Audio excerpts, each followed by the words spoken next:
Road वाली महंगी जमीन पर मलबे का काम चल रहा था, जिसमें बहुत से गरीब मजदूरों के साथ सविता माथे पर ईंटें ढो रही थी। अरे चलो चलो, सब जल्दी जल्दी हाथ चलाओ। और तू सविता, क्या मरी मरी सी हाथ चला रही है? जल्दी जल्दी मजदूरों के पास ईंट पहुंचा। जी सेठ जी। इतने में दोपहर के खाने का टाइम हो जाता है। सारे मजदूर अपने अपने टिफिन से खाना खाने लगते हैं। तभी केसरी कहती है, अरे सविता, खाने का वक्त है, तू भी रोटी खा ले। क्या हुआ, लाई नहीं क्या खाना? इस प्रश्न पर गरीब सविता की आंखों में आंसू भर आए। क्या हुआ, रो क्यों रही है सविता? क्या बताओ केसरी बहन, घर में 2 दिनों से चूल्हा नहीं जला है। सेठ ने पैसे नहीं दिए। घर की स्थिति बहुत खराब है। सेठ हमसे इतनी मेहनत करवाता है और दिहाड़ी इतनी थोड़ी सी देते हैं। मेरी 5 बिटियां हैं, उनका पेट भरवाना बड़ा कठिन हो जाता है। मैं तेरे दुख को समझती हूँ। कोई नहीं, चुप हो जा। चल आजा, मैं लौकी कोफ्ता रोटी लाई हूँ, तू भी खा ले। सविता अपने दुख को भुलाकर खाने की कोशिश करती है, लेकिन उसकी आंखों के सामने बार बार अपनी 5 बेटियों का भूखा चेहरा दिखता है। तो वो खा नहीं पाती और खड़ी होकर मेहनत करने लगती है। शाम को मालिक सबको दिहाड़ी बांटता है। ये ले सविता, आज तूने सबसे ज्यादा काम किया है, इसलिए तुझको 500 रुपए दे रहा हूँ। 500 रुपए देखकर गरीब सविता की आंखों में खुशी के आंसू आ जाते हैं। बहुत बहुत धन्यवाद सेठ जी। इन पैसों से आज मैं अपनी बेटियों को अच्छा खाना खिलाऊंगी। सविता खुश मन से बनिया की दुकान पर जाती है, तो वहीं सबसे छोटी 4 साल की टीना अपने पड़ोस के घर से आती खाने की खुशबू से उनके दरवाजे पर आकर खाने के लालच में खड़ी हो जाती है। आहा, वाह, क्या बढ़िया मटर पनीर बनाई है मैंने आज तो। रोटी खाने में मजा आ गया। अब जर्दा बिरयानी बना लेती हूँ।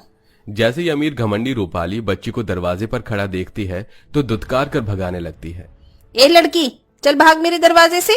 लेकिन उस डांट के बाद भी टीना नहीं जाती, क्योंकि बच्चों का मन आईने के जैसे साफ होता है। उसमें छल कपट नहीं होता। बड़ी मासूमियत से टीना खाना मांगने लगती है। आंटी आंटी, मुझको आपके घर से तो खाने की बहुत अच्छी खुशबू आती है, मुझको भी खिला दो ना।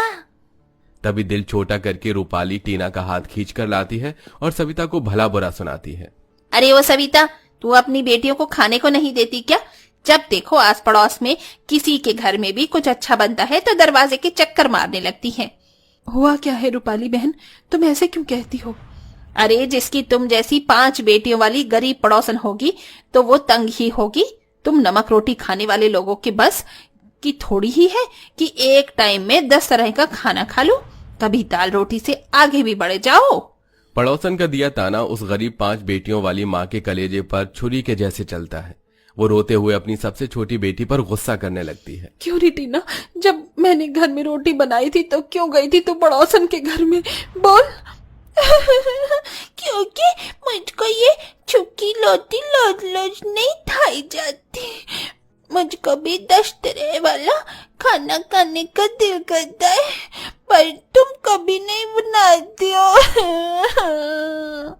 ये सुनते ही उस गरीब माँ का दिल अपार दुखों से भर जाता है, क्योंकि सविता के हालात ऐसे नहीं थे कि वो एक टाइम में भी अपनी 5 बेटियों को बढ़िया खाना खिला सके। सविता के हालात हमेशा से ऐसे नहीं थे। जब तक उसका पति ओम प्रकाश कमाता धमाता था, उसने कभी सविता को घर से बाहर काम करने की नौबत नहीं दी। कुल मिलाकर वो अपनी पत्नी और बेटियों का भरण पोषण करवा रहा था। लेकिन एक दिन एक्सीडेंट में उसके दोनों पैरों में फ्रैक्चर हो आया, जिससे वो 6 महीने के लिए घर बैठ गया। और ऐसे में घर का खर्च चलाने के लिए पिछले 2 महीने से वो गरीब माँ बुरी परिस्थिति में है। लेकिन 5 बेटी में सबसे बड़ी 12 साल की बबीता अपनी माँ के दुख तकलीफों को सबसे ज्यादा समझती है। टीना, पता है ज्यादा तरह का खाना खाने से हम बीमार पड़ जाते हैं, लेकिन अगर तुम ये रोटी खाओगी तो भीम की तरह तुम में भी शक्ति आ जाएगी। झूठ झूठ, तुम झूठ बोलती हो बबीता दीदी। सच तो ये कि हम लोग गरीब हैं, इसलिए हमको डेली डेली गरीबाना खाना खाना पड़ता है। ये सुनकर गरीब माँ की आंखों से झरझर आंसू बहने लगे। हे भगवान, कैसी बदनसीब लाचार माँ हूँ मैं, जो अपनी बच्चियों को उनकी मनपसंद का खाना भी नहीं खिला पा रही हूँ। तभी पूजा ने अपनी माँ के आंसू पोंछते हुए कहा, तुम मत रो माँ, हम तुमसे अमीरों वाला 10 तरह का खाना नहीं मांगेंगे, हम ये रोटी खा लेंगे। 5 बहनें मन मारकर रूखी सूखी रोटी काट काट कर खाने लगी। लेकिन सविता की जिंदगी में इतना ही दुख बहुत नहीं था कि उसकी मुश्किल तब और बढ़ गई जब मलबे के काम से एक साथ कई मजदूरों को निकाल दिया गया, जिसमें सविता का नाम भी था। सेठ जी, आपने तो कहा था कि यहाँ फैक्ट्री डलेगी, 6 महीने तक मजदूरी का काम रहेगा और आप एकदम से निकाल रहे हैं।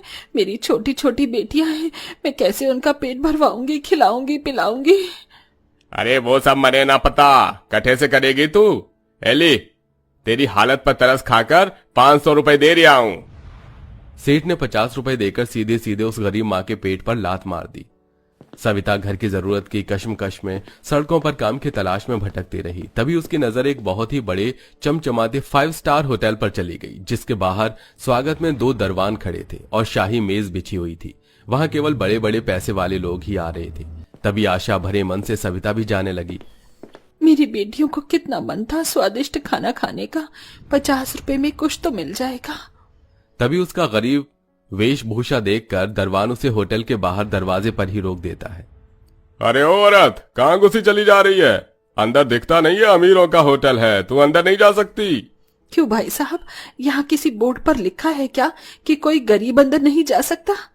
तू अंदर नहीं जा सकती वरना हमारी नौकरी खतरे में आ जाएगी, चल जा यहाँ से। दरबान ने उसे भगा दिया। निराश भरा हृदय लिए सविता जाने लगी। तभी उसने देखा कि बहुत ही बुजुर्ग अधेड़ उम्र के एक व्यक्ति को सड़क पार करने में दिक्कत आ रही है। वो सड़क पार कर रहे थे, तभी एक गाड़ी तेजी में आती है। हे भगवान, गाड़ी कितनी तेजी से आ रही है, कहीं बाबूजी को टक्कर न मार दे। बाबूजी, ओ बाबूजी, बचकर। सविता दौड़कर जाती है और उस आदमी को बचा लेती है, लेकिन उसे खुद चोट लग जाती है। अरे बिटिया, तुम ठीक तो हो? तुम्हारा तो कितना खून बह रहा है।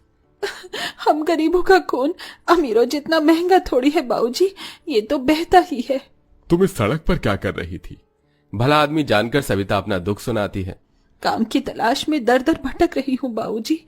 5 बिटियां हैं मुझ बदनसीब की, उनका पेट भरवाना है, लेकिन विधाता जैसे मुझ गरीब माँ के सब्र का इम्तिहान ले रहा है। अमीरों के लिए हर दिन दिवाली की चमक धमक से भरी हुई है, लेकिन गरीब बेचारा रोटी के लिए मारा मारा भटकता है। यही जिंदगी है बस। सविता के दुखड़ों से उस बुजुर्ग का दिल भी भर आया। वो कोई और नहीं बल्कि उस 5 सितारे वाले होटल के मालिक दिलीप सिंघानिया थे। चिंता मत करो बेटी, कभी कभी ईश्वर कुछ दुख इसलिए देता है ताकि पूरा जीवन सुधर सके। तुमको काम चाहिए ना? ये मेरा होटल है, यहाँ काम कर लो। सविता होटल के अंदर जाती है, जहाँ मेज पर 10 तरह के खाने लगे हुए थे। ये कितने तरह का अमीरों वाला खाना है, इतना तो मैंने अपने जीवन में भी कभी नहीं देखा। सविता उसी होटल में बर्तन मांजने और साफ सफाई करने लगी और घर आई, जहाँ बच्चियां खाने के इंतजार में बैठी हुई थी। नैना, सोनाली, पूजा, टीना, बेटी खाना खाओगी ना? तभी मुरझाए मन से सोनाली ने कहा, नहीं माँ, मेरा खाना मत बनाना। मेरा भी मत बनाना माँ, हमारा पेट भरा हुआ है। अरे पर तुम सबने तो सुबह का खाना खाया हुआ है, अभी तक तो भूख लग गई होगी ना?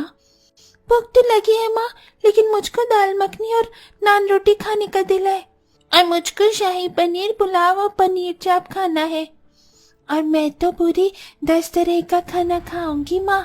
बोलो ना, तुम किस दिन हमारे लिए 10 तरह का खाना बनाओगी? सविता की आंख से आंसू छलक आए। उसने उदास मन से कहा, बस थोड़े दिन का दुख है, मेरा काम अच्छी जगह ही लग गया है। पैसे मिलते ही मैं तुम 5 के लिए 10 तरह का खाना बनाऊंगी, वो भी तुम्हारे मन का। तब तक ये खा लो। सविता पैसों की तंगी के चलते पतली पानी जैसी दाल और रोटी बनाकर उनको खिलाती है। दिन गुजरते जाते हैं और पूरा 1 महीना बीतने पर उस गरीब माँ को पहली तनख्वाह मिलती है, जिससे ढेर सारा राशन पानी, खोया, पनीर, चाप, मटर इत्यादि खरीद कर सविता घर लाती है और ममता भरे मन से अपनी बेटियों की ख्वाहिश का खाना बनाती है। तो वहीं बगल में उसकी 5 बेटियां खाली थालियां लिए हुए बैठी थीं। कितनी अच्छी खुशबू आ रही है। मैं तो आज मेरी मनपसंद का मटर पनीर पेट भर कर खाऊंगी। मैं तो स्वादिष्ट वाला सोयाबीन चाप खाऊंगी और दही बड़ी भी खाऊंगी, पुलाव भी खाऊंगी। टीना, तू क्या खाएगी?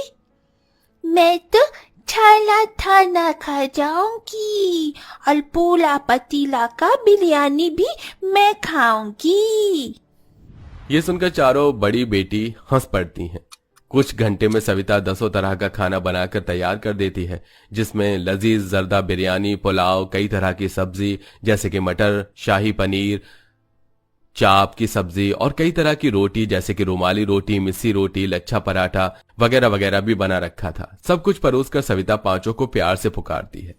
खाना तैयार है मेरी प्यारी बेटियों, जल्दी से आ जाओ।